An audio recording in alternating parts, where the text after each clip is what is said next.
Okay, another top 5 for Friday. Today is actually Friday. If you're interested in winning JVC's flagship Woody, it's a wooden earphone with wooden dome on the diaphragm. It's the Japanese version. It's quite pricey. Comment below this video. You got to be a subscriber. Like if you can. That would be appreciated. I'm going to do a top 5 list today. I did one yesterday and ruffled feathers, which was the goal, but what wasn't the goal and confused people. Some people said, where's the Grand Maestro? I thought that's your favorite. Where's the Meteor? Where's the Storm? And I thought, okay, you want the almighty list. You want the money is no object. Don't worry about my money. You're not my mother. Just tell me the best and what you would buy. That's what I'll tell you today. These are the 5 sets that I bought and I'm very happy with, and I think they're top of the game as far as I'm concerned. I'm going to rank them 5, 4, 3, 2, 1 in just what I think they are in general. In tech is something, tech and resolution interchanged by some reviewers. I think tech and resolution equal the ability to perceive Randy Rhoads' finger touching the fretboard and sliding up the string and then releasing, picking up that moment on a track called D. Elton John pedal pushes on a few tracks.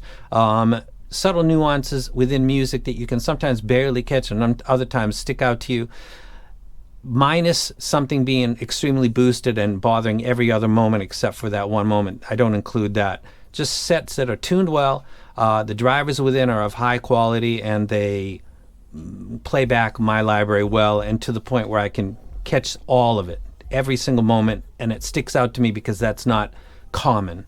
That's what the tech and resolution ranking is, and I'll rate that 5, 4, 3, 2, 1. Also, hip hop, rock, reggae, and classical. I'll tell you 2 sets that I would pick for either genre out of these 5. Now let's start with number 5. The Meteor by Symphonium Audio Nitro Acoustics. I'd put that at number 5. It's the most affordable of the sets on this list. That's not why it's on its position. It's, I believe, a 4BA set. It's warm. It's musical. That could be a reason that some people might think it's not as clinical as they'd like to be, but that's really not what it's supposed to be. It's not what the tuning would indicate where you should think. I think it's excellent, though. Putting it in its technical spot, I would say that it is the same as it is in my overall rank, because I would put this at number 5. Moving to number 4, this might be a surprise for people.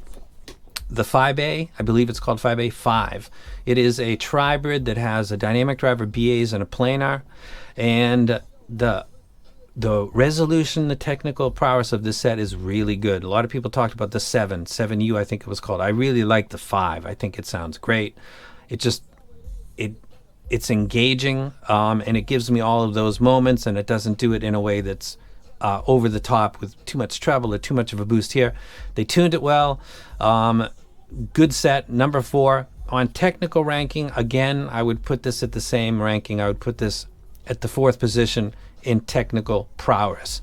Now, number 3, I would say, would be the Cadenza, which was a set that I didn't really get enthusiastic about. It's got a dynamic driver, 11 balance armatures, I believe. It's very, very good. It's quality, its technical proficiency is excellent. It gets back all of the little details that I want in my music. I would like a little bit more low end, but for some stuff, that's perfect the way it is. It's a pricey set, but this is the video for sets where money is not an object. As we go down to the ranking list, tech ranking, I would do again the same thing. I would put this, you can see there's a correlation between technical prowess and my ranking so far. So I'd say that the Cadenza would be the 3rd, 5, 4, 3, 3rd position, like it is with overall ranking to me. So these are really like 1-to-1 so far. Number 2, I would say the Subtonic Storm. Detail Beast, it's the bass on it is the best BA bass that I've heard up to this point. I'm a huge fan of it. There were some people that got it early and then they turned around and they let it go because they weren't pleased with it, and I waited like 4 months and I started to lose my, I don't know how to put it, like I'll get it and then maybe I'll give it away or I'll do something like that, and then I listened to it and I absolutely fell in love with it. I think it's an amazing set. I think that a company that people aren't familiar with and that price tag, I don't know what people, it's hard to imagine what other people are anticipating. I thought it was going to be an excellent set with maybe some really interesting replay in the low end for BA, and that's exactly what I got. I think it sounds epic. As we get down to the tech ranking, I'm going to put this as number 1. I think technically and its ability to pick up everything, to separate the bassist and the kick drum, the vocalist, just the imaging, and the sheer detail is really peerless in my collection. I don't have anything that really touches this, but I do have sets that are more expensive. The Trieli is something that comes to mind, but that's a little bit warmer to the ear and loses out a little bit technically to the Storm, in my opinion. So the Storm would take the number one in the tech.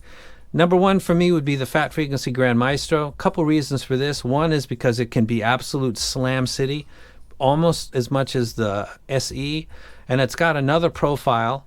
It's got 4 different profiles, and it's got one that is very kind of like a cadenza with very subtle to almost flat board bass, and so I could play this with classic, or I could do anything with this. The flexibility, the overall quality make this my favorite. I like it a lot. If I were to put this with tech ranking, you can obviously see this would slide just behind the Storm. So the ranking and the tech ranking are the same for 5, 4, and 3, but 2 and 1 are flipped.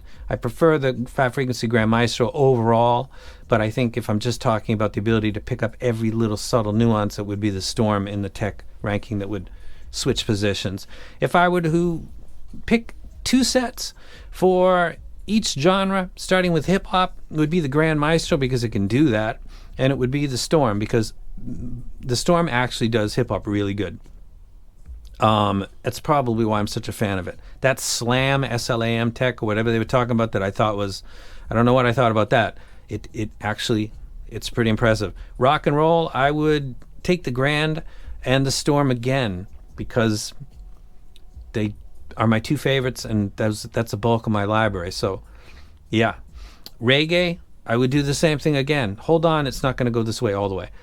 These are my 2 favorite sets. They're there for a reason. It's because of music. These are music replay devices, so of course the top 2 are probably going to be that. The Switch would be next, which is classical music. I would take the Storm again, but instead of the Grand Maestro, I would replace it with the cadenza. The cadenza has great resolution. It has a non-emphasized low end, but it is a DD, and when you listen to classical stuff like Vivaldi or Tchaikovsky or Verdi, which is really, those are the 3 composers that I listen to really. I would take the cadenza. It's crystal clear. It's borderline not enough energy in the low end for me sometimes, but it's an excellent set. So that's my top 5, ranked in my personal preference, ranked in what I think is their technical ability, which really, until I wrote this stuff down, I thought it should be automatically almost the same thing, and it really is, so sorry about that. But the Storm and the Maestro do flip when it comes to tech. And then my genre choices, if I had to pick 2, because I'm going on a flight, which ones I'd pick. I'd just take all of them with me. That's my top 5. Now we go into the weekend. You guys have an awesome weekend, and I'm out.